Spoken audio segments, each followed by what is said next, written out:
আসসালামু আলাইকুম আরহামতুল্লাহি তাআলা ওয়া বারাকাতুহু। নাতে রাসূল সাল্লাল্লাহু আলাইহি ওয়াসাল্লাম নিয়ে একটি সুন্দর নাশিদ আপনাদের সামনে হাজির হয়েছি। রাসূল আকরাম সাল্লাল্লাহু আলাইহি ওয়াসাল্লাম সেই সোনালী দিনের যুগের কিছু স্মৃতিচারণ নিয়ে শায়ের ইকবালের একটি লেখা সুন্দর নাতে রাসূল সাল্লাল্লাহু আলাইহি ওয়াসাল্লাম। জন্ম আমার নবীর যুগে হলে কেমন হতো, জন্ম আমার নবীর যুগে হলে কেমন হতো, দুনায়নের রাসূল পাক দেখিলে কেমন হতো, জন্ম আমার নবীর যুগে হলে কেমন হতো, জন্ম আমার নবীর যুগে হলে কেমন হতো,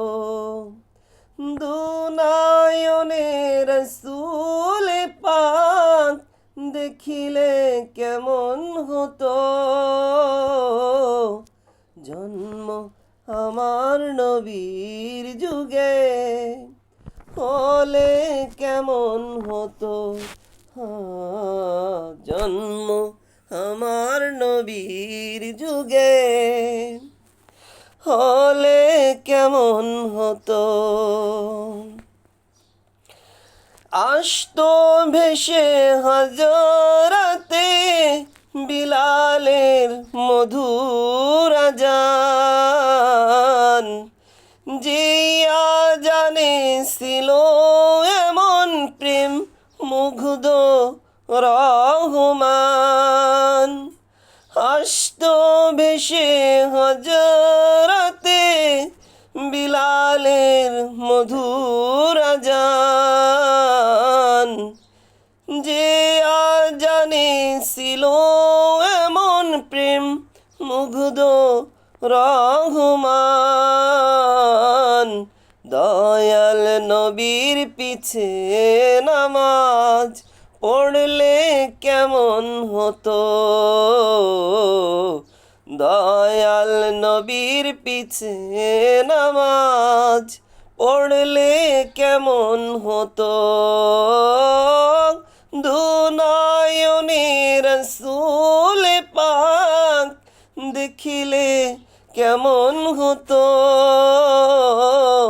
জন্ম আমার নবীর যুগে হলে কেমন হতো, জন্ম আমার নবীর যুগে হলে কেমন হতো,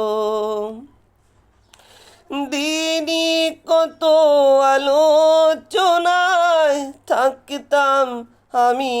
অধম, সামনে রাসূল পাক হতো পাশে সাহাবাগণ, দিনই কত আলোচনায় থাকতাম আমি অধম, সামনে রাসূল পাক হতো পাশে সাহাবাগণ,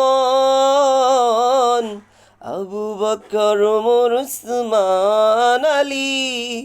সঙ্গী কেমন হতো,